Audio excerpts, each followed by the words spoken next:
Welcome to the Wholesaling Inc. podcast. It is your host, Brent Daniels, and I love you all. You guys are great. You guys found a wholesaling podcast. Do you know how crazy of a person you are to be listening to a wholesaling podcast? Do you know that the general population of America has no idea what wholesaling real estate is about? Do you know that 99% of real estate agents in the United States don't know what wholesaling is about? You are the elite of the elite of the elite if you are listening to this.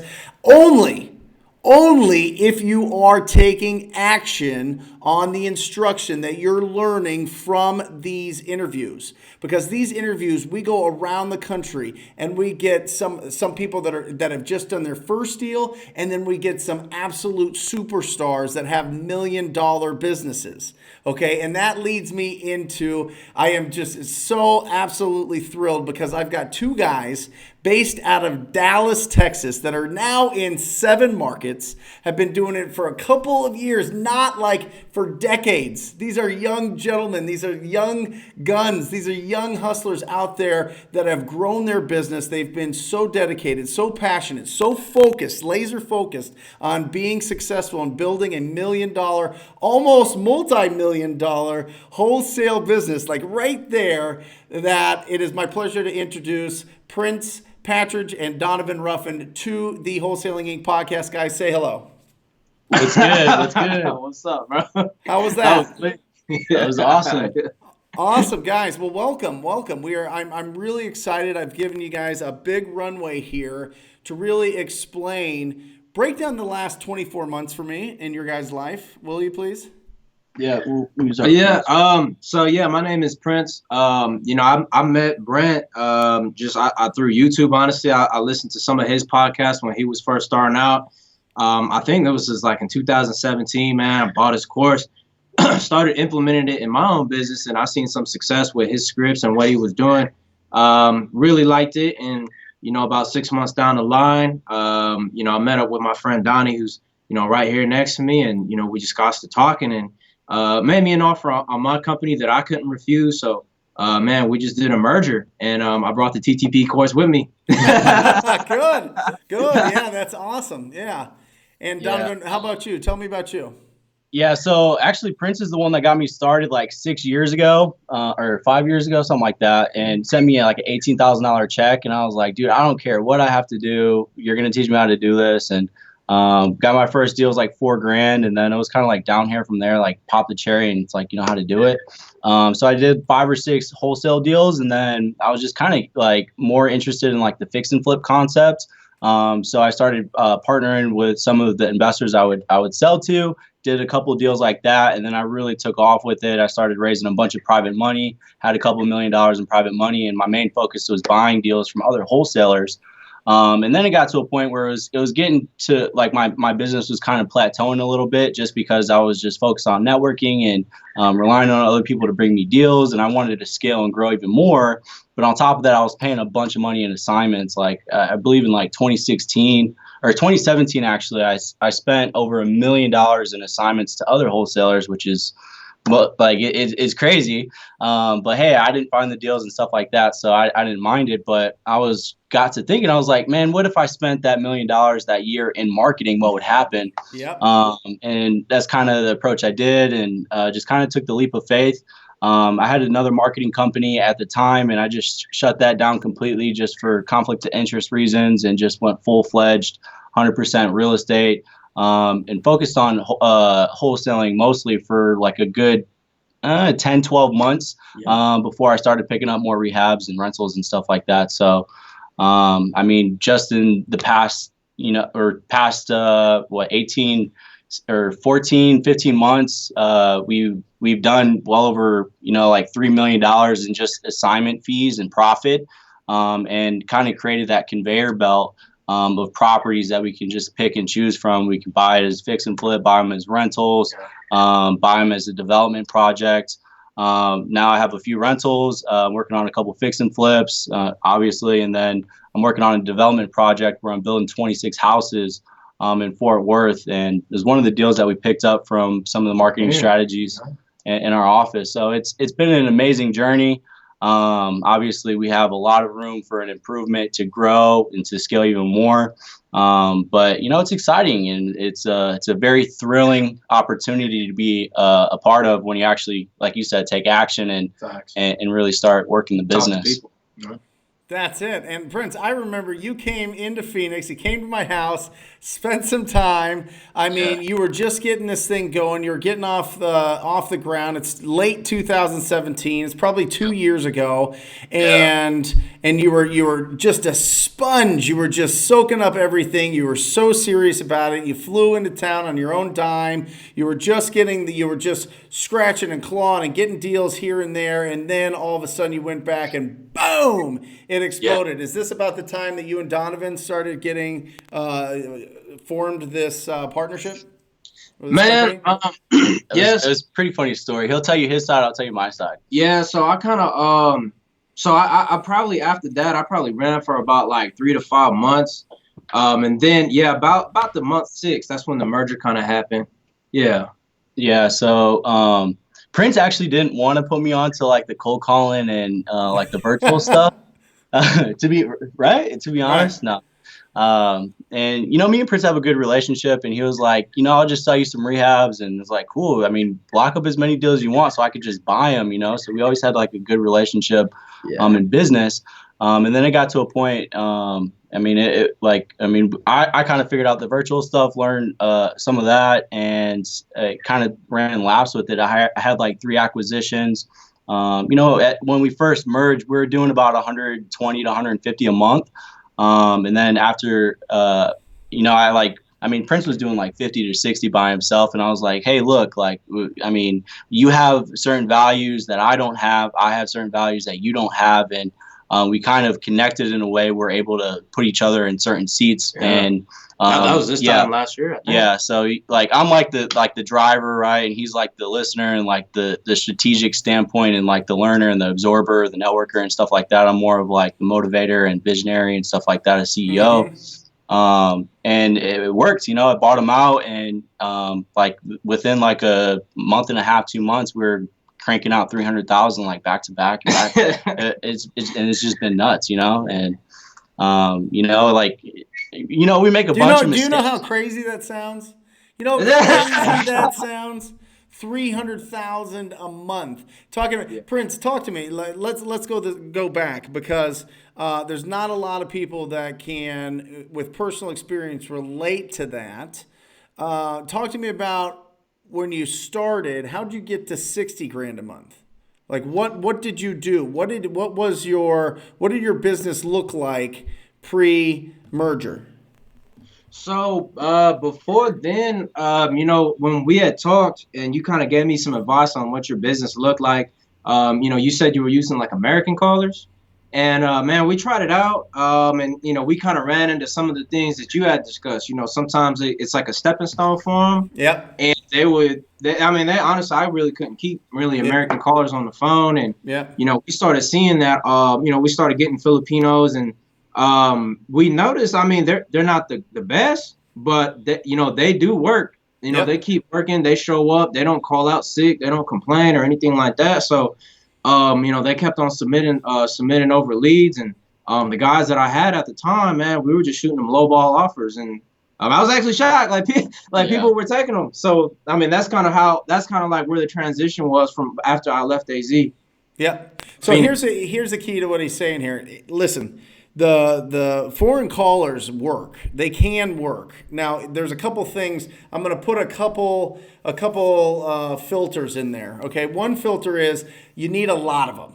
You need horsepower. You're not snipering. Okay, this is full on like bazooka machine gun had a baby type of thing, right? Like this is a flamethrower. You need a lot, which means you have to have a lot of data. Right? Which means you have to have a lot of phone numbers and a lot of addresses that you're going after. Okay. So if you're thinking all I got to do is turn on somebody that's $4 or $5 or $6 an hour in the Philippines and give them 40 hours a week, one of them, and think that that's going to build you into a $60,000 or $20,000 or $50,000 a month, it's not going to happen. I'm telling you, I have more people coming to me that have tried this and failed than anything else in my TTP program, for sure. Okay, but what he's saying is, well, let's go to the foundation of that.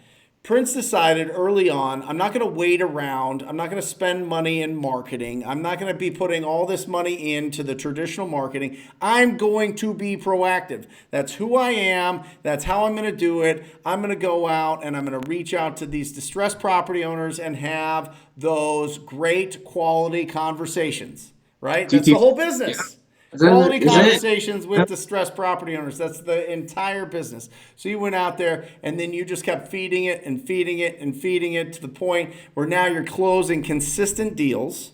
And now you have attracted the attention of Mr. Donovan here, who's like, okay, wait a second. I'm tired of paying you on every single deal. Why don't I bring you over and we'll combine forces and then build a super team. Is that right? Yeah. Awesome. What does your team look like now, guys? So right now we have quite a bit of cold callers. Like we have, we used to have a lot. Like we used to have like 60 Asians, and then we cut back a lot. 60? Yes. Yeah. Yeah. Did you skip trace the whole country? I mean, yeah, pretty much. Like, yeah, like it got pretty crazy. And then we kind of scale back on the Asians. So we have like 25 Asians now, and then we have like 32 in total, and then the rest are in America. Yeah, we have a couple of Americans. And then as far as our sales team, we have about 12 guys in office. We have a transaction coordinator. We have two transaction coordinators. We have 2 people in dispositions, and then about seven acquisitions. But one of the things too, it's like a bunch of mistakes were made. You know, we didn't just land here. Like we scaled back a lot just because our net profit is a lot larger with sharper guys in office versus I kid you not, man. Like in June or July, we had 22 acquisitions at one time in office, and these people were just working. 22 acquisition managers. Yeah. So we had it was crazy. That sounds like my nightmare. Yeah. So it's like, now like the net profitability is higher. Our acquisition guys are sharper because they're making more money instead of it spread out between so many acquisitions. It's only within a few of them, and they're able to work more leads, have more consistency, et cetera, et cetera. And it's just a lot better quality of life and less stress, So I love it. So you guys are in an office? Everybody comes in? Yeah. We have a 7,000 square foot office here in North Dallas. Yeah. Awesome. Do you guys ever this is kind of on a side, do you guys ever do any kind of meetups or any kind of boot camps or anything in your office? Do you ever let people in and get access? To be honest with you, we were super opposed to it for a long time just because we wanted to focus on getting the system running. So we had that track record and we could genuinely and ethically teach other people and more like the education space. Yeah. So now we're opening up a few seats a couple times a month as far as an intensive for one day. Yeah. So folks are able to fly in. We're able to sit down with them. They're able to open up their business and we can see what it looks like. And they're physically working in office and they can see our atmosphere, how it works. We're showing them literally everything as far as our blueprint. So it's a little bit different of a product as far as the education space. It's a little bit different than an event because we're working with them. This is intimate. This is smaller. Yeah. This is more one-on-one.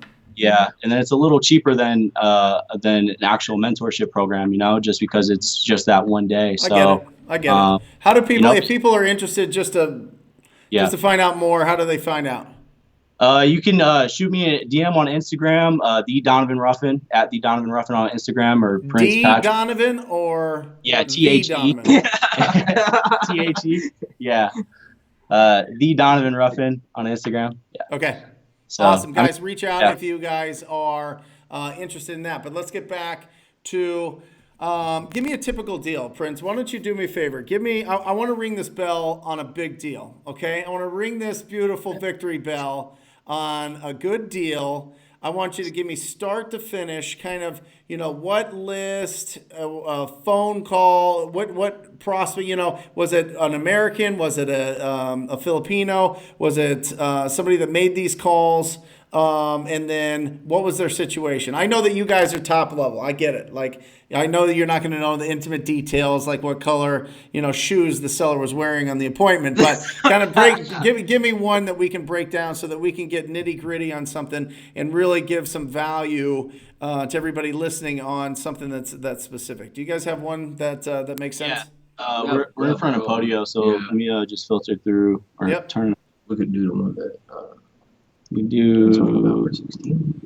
And Prince, are you in charge of hiring? Yes. Yeah. So what I do you run the look day-to-day. for in an acquisition manager? Honestly, man, lately, when I have them run the disc test, honestly, I've been looking for the ones with high red personalities.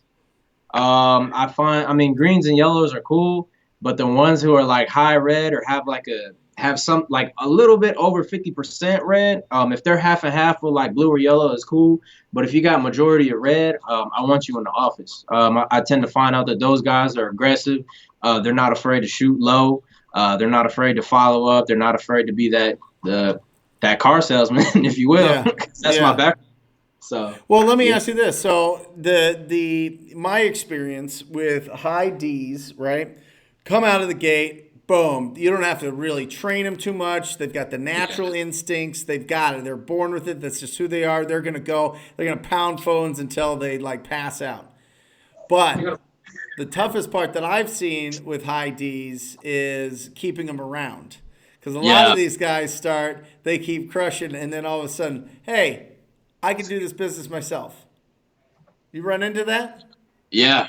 I mean, so I mean, to be honest, we don't like with our super high Ds. We don't really run into an issue with it. I mean, for a number of reasons. The biggest one is Prince came from his own company to our company, so it's just like he could tell you firsthand. Running your own business is a lot different than, just being on acquisitions and just having one task. You know what I mean? I tell you. Yep. Our top acquisition can tell you it's like, I mean, it like regardless of anything, it's just a lot easier, and he's able to do what he does best as far as closing, not having to worry about any risk. You know what I mean? So it's more so the fact of being able to provide that value back to the rep versus the value that they're able to bring you. Yeah. But I mean, as far as them like falling off and stuff like that, we have a non-disclosed clause in our agreement. So it's pretty fair, honestly, just because we're literally giving them access to millions of dollars worth of data as far as our marketing expenses and stuff like that that they have access to. So the non-compete is kind of in place when we first hire individuals. And we're pretty upfront with them initially. It's just like, hey, look, I mean, if you agree to come work with us, you got to understand you can't wholesale for 2 years past termination, but you can still buy rentals, you can still buy fix and flips. And I mean, you don't have to come work with us, but if that's what you're looking for, you're just looking for like a part-time paid mentorship, this kind of isn't what you're looking for. You know what I mean? So it filters out the people that are just kind of coming in just to learn some stuff and dip out. And we were able to really, work with and, partner with individuals that really want to come in and see our vision and want to grow with us without having to worry about that risk or going off and starting their own thing. Yeah. Well, and I say that I make this similarity is, the people that are really, really great at closing deals, really good at, I mean, they get the contract signed. They're making great money. They don't have to worry about all the overhead. They're highly paid professional. They're highly paid professionals. You know who else is? LeBron. LeBron is a highly paid professional. He doesn't own the Lakers. The guy that owns the Lakers has a whole other set of issues that he has to deal with, okay? Yep. But LeBron just has to be a superstar, right? Exactly. And listen, he's going to be rewarded for that. So there are certain people that absolutely should just stay superstars and should not be business owners. They'll be happier. They'll be richer. There'll be, I mean, their schedule will be a lot different. It's just, that's the conversation that I would have with anybody that's a, really, really killer acquisition manager that's thinking, well, I can just do this for myself. You got to ask them that question. Are you going to be this or are you going to be that? Are you going to be LeBron or the owner of the Lakers? Because, you can't be both. So, Facts. well, maybe he will be both at some. Well, he won't be playing. But anyway, let's get back to it. Talk to me about a deal. Let's go, guys. All right, so I got one pulled up. This one was in Arlington, Texas. Okay. This one originally came from an RVM. So how our RVMs are filtered is we blast the RVMs out. The return call goes to the VAs, and they answer it. What does RVM mean? Ringless voicemail. So it's kind of gray areas in some states. Get with your attorney, but I mean we do it pretty heavy. And it came in, lead came in, and Antonio, one of our acquisition guys, he's probably going to clear close to 300,000 this year, honestly, in just commissions, which is amazing. I mean, one of those things, like, I mean, how many people out there can go out there and even start their own business and make 300 grand in a month? The top 1%, the top 1% in the world makes 400,000 a year. Yeah, and that's for him too. It's all net. He doesn't have no overhead, so it's good. But we made $90,000 on this deal. He closed it over the phone within 2 hours on that first initial phone call. Okay, hold on a second. Donnie, $90,000. Okay. Yeah. It's an RVM, which is literally just a voicemail that hits somebody's voicemail box. What list was it to? Do you know? Yeah, I can pull it up. This one was a duplex list, absentee, 1985 or below. Love it. And 100% equity. Love it. So, guys, listen, what Donovan said there is so important. I love filtering lists and properties based on the age of the property. Okay, the older it is, the more love it needs. Okay, and if these people have owned an older property and don't have the financial resources, or they just don't want to fix it up, they have to sell it for cash. And you know what? Sometimes they just want to get rid of it. And it sounds like, guys, because you made $90,000 on a deal. Oh yeah, there's multiple motivators on that one. What else? Tax default, absentee, 100% equity, Is he getting old age. Old age. Well, I mean that didn't pop up on the statistics, but yeah, within those four filters, when you stack the list, I mean that's kind of what you're looking at. So awesome. Hold on a second. Yeah. I mean, I was just like, which one do you want me to go over? So, I mean, yeah, it's like, I personally haven't been on the phone with the seller in about a year and a half. I mean, that was Antonio's doing, just monster beast acquisition guy, doing what he does best. I have my own seat, Prince has his own seat, and the team just flows. It flows good. So, yeah, super blessed. I mean, that was earlier this year, a couple months ago. Yeah. Incredible. So and you said over the last 14 months, how much have you guys done? For the past 14 months, we did a little over 3 million just in assignments. This isn't rentals, development, or in 7 markets, right? I've got it written. 7 markets. What markets are you guys in? So we're in all of Texas, all the major metroplexes, Dallas, Fort Worth. We count those as 2 different metroplexes, by the way. Houston, which is awesome, San Antonio, Austin, and then we're in Tampa, Vegas, and Los Angeles now. But we did a little bit of Atlanta. I mean, we couldn't really figure it out. Super ratchet, a lot of scams, and it was just a waste of time for us. But we're constantly open and figuring out which market we're going to open next. So it's exciting. Is that the plan, to do more and more markets? Oh yeah, we're gonna be in. Just in 2020, we'll probably be in about 20 markets. Awesome. This year. So. And are you going to run it all based out of Dallas? Like goals never change, but plans always change, as far as right now, I think we can build it out just out of this office. But I used to run a sales company for a lot of years, and sometimes it made sense to have a different office in certain markets. So we've gave it some thought. We might try it out a little bit come early Q2, just have a different office and just have a different culture and it's a little bit easier to manage people, and it Yep. gives other people, leaders, opportunity to grow in business as well. So you can grow, get an override on a team, and kind of run and operate a business within a business, so they have that growth potential as well. Something for new people to look forward to. Sure. Sure. So what does your daily schedule look like now as the CEO and the COO? What does that look like? What are you guys doing all day? You guys aren't Yeah. taking the calls. You guys aren't going on the appointments. What Well, are I you mean, guys doing? there's a lot that goes into the business, and I'm sure you guys out there that have closed deals, there's a lot of different, it's literally so much work between just to get one deal done. Imagine 20 to 25 deals a month consistently. So there's fires all day, for one. So we have scheduled time to put out fires and deal with team meetings. A lot of what I do is recruiting, branding, and market research. He does a lot of that. And a lot of visionary stuff. There's a lot of time that I spend by myself, alone, with no phone, with nothing, and just sitting there thinking. And it's a real thing. Sometimes you really have to sit back and really picture out what you're going to do. So I spend a lot of time meditating. Maybe like an hour a day. It's not a lot. Read a little bit, and then talking with the team. So I do some one-on-ones throughout the day, training. I work with leaders in the company. We have like the entry-level people, then we have, like people that's been here a while, and then we have leaders and managers.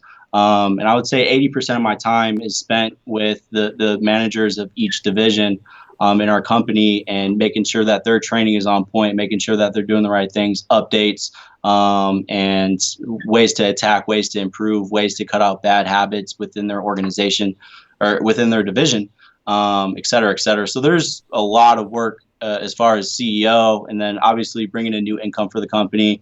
I have other projects as well. I have fix and flips projects, I have rehab projects, I have a development project, which requires time.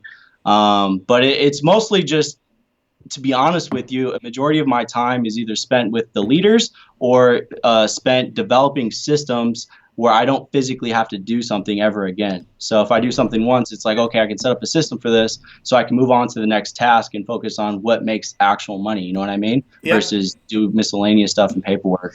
So Awesome. That's kind of what I do with my day. And Prince? then majority of the time, Man, I'm too. trying to pull up my list right now.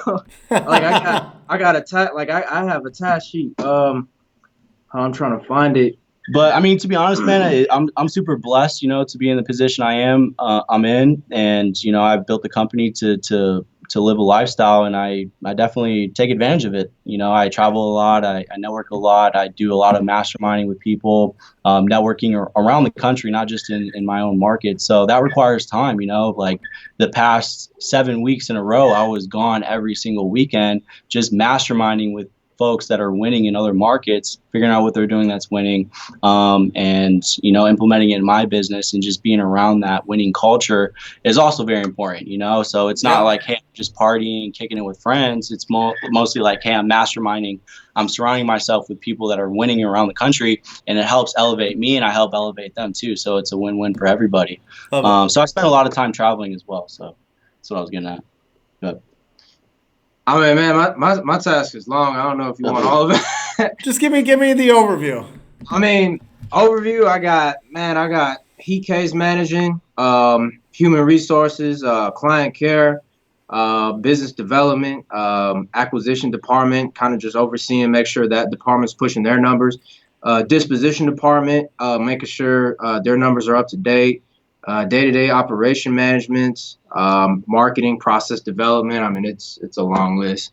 I love it. I love it. Well, let me ask you this, and you guys should be honest here. You guys will be honest. I get it. But how stressful is this? How stressful is running a $3 million business? 25, I have gray hair. It's pretty fucking stressful. Yeah. For me, when me and Donnie got to talking, at first, honestly, bro, I came in, I was like, hey man, I only want 3 jobs, and came here, I ended up getting 30. So it's in my personal opinion, it's less stressful now because I have more resources and more help, versus just, the about 6 people that I had, so you Yeah. can lean on. I think it's really interesting, and I always kind of think in my head when it comes to a lot of activity, a lot of work, a lot of stress, it's that whole thing of suffer now, be a champion forever, Oh right? yeah. That whole Muhammad Ali deal it's on our wall right here, right? And I really think that it's really interesting because I truly believe if you take 5 years, maybe 3 years, but probably 5, and really, really, really, really go, you could change the financial future for your entire life, your Yeah. entire life, your entire family, your Yeah. entire extended family, potentially, just depending on, if the right circumstances hit and you net and you keep as much money as you can and you're smart with it and you invest in assets and buy off and pay off debt and all these other things. All of a sudden now, after this grind, you're still a young man. You've got all this knowledge, all these contacts, all these connections, and you did something that somebody else was not willing to do, which was put in all of that time, have all that stress, have all that grind for so long and be consistent with it. Then now you're a totally different person. You're just a different person. You've evolved into an unbelievably financially free person, and that's a rare person. And it's beautiful. It's exciting. Yeah. And I think that's a topic that a lot of people don't, spend a lot of time expressing. Like if anybody told you that this was going to be easy, it's not. It's not easy. Anytime you're going to make more money, comes more responsibilities and more tasks. And it takes work. Like I have this saying in my office, it's like you can work 40 hours a week for 50 years of your life, or you can work 80 hours a week for 25 years of your life and get it done twice as fast, and the amount of time that you put in. And I mean, if you evaluate your time by the hour, it's like, why not continue to work when you're just going to not work at all, So being proactive with that time is also important versus just showing up to work and just moving desks around on your paper, But on top of that, being smart with your money, like you said, just with one avenue of real estate, you can create multiple streams of income. You have your earned income, you have your interest income, you have residual income, et cetera, et cetera. So focusing and understanding those different avenues to create money and have your money work for you as well as you're working. It's kind of like you're building up this little team. It's like, okay, I'm working here, I'm making money, my money's working here, it's also making money. So putting those two together, that's just 2 streams of income right there, So it's like people say this is like real estate investing, but like wholesaling is really just sales and marketing. Like you need to start investing actual money into equity, buying actual properties. You need to start investing into education, even investing into your mind. There's multiple avenues that you can get a return on your money versus just spending it at the bar or spending it, just bullshitting. You have to reinvest it so it cycles and it flows through your business and continue to invest more as you make more. So awesome. I mean, I'm blessed to learn that at an early age, and it helped our company become massively successful. Is just taking a risk, not just in time spent on the business, but on money. It's like I still have a joke. It's like I'll throw everything that I have into the real estate game and have nothing, like literally like $30. Yeah. And there's people out there that are like struggling to get their first deal and they have $5,000, $6,000 in the bank. It's like me as a CEO of a multi-million-dollar company, I'm willing to personally take risk just to help my business scale and elevate. You know what I mean? So you got to take risks. You got to put in the work. You got to take risks. So yeah, Prince, give somebody that's brand new, never done a deal, they're listening to this, they're inspired, but they need something. They need you to tell them. They're like, what is the first thing that I should do? Like me personally? Yeah, no, they're asking you. They're like, what advice would you give them if they were to come to you and say, what's the first step that I need to do to get my first deal? Man, honestly, give some advice on somebody that's looking to get their first deal. Sorry. We'll just do it that way.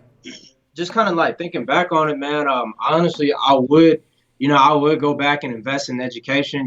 If I knew about the TTP program, if I didn't have a lot of money, I would scrape together the money to buy it. Because honestly, like with programs like yours, man, like it's just like there's no mistakes that can be made if you just follow the step-by-step directions, man. You can save so much money. Resources are provided for you already versus trying to, like, yeah, you can go on YouTube, but with somebody's education is high quality, the information's organized, so you could just follow it. So I guess, yeah, the first thing I'll say is scrape up the money to put together to buy the education, Yep. and then implement the education. That's what I'll do. Awesome. Yeah. Guys, you guys are phenomenal. Thank you guys so much for being on the podcast. Again, if you want to reach out to you, Donovan, what is your Instagram again? It's the. Can you get a pen? The Donovan. Yeah, it's the Donovan Ruffin. Ruffin. There we go. There it is. Got it. Yep. Perfect. The Donovan Ruffin. Perfect. Thank you guys so much for being on. And Prince, hold on, almost there. There it is. Perfect. Yeah, everybody watching. And if you're listening, it's Prince Patridge, Prince_Patridge at Instagram. Reach out to those guys. And guys, if you are listening to this and you understand that you have that proactive mind, you need to check out the TTP program. One of the OGs of the TTP program, Prince on here, has just started there and has exploded and just is running an incredible business, living the life that he always talked to me about 2 years ago. If you're interested in that, go to wholesalinginc.com/TTP. That's wholesalinginc.com/TTP. Scroll down, check out what it's about, and then keep scrolling and scrolling and scrolling and scrolling, and then keep scrolling and scrolling, and check out all the testimonials. Nobody has more testimonials. Check that out. And again, thank you guys so much for listening to this podcast, watching this on YouTube. You guys are the absolute best. I love you. Until next time, see ya.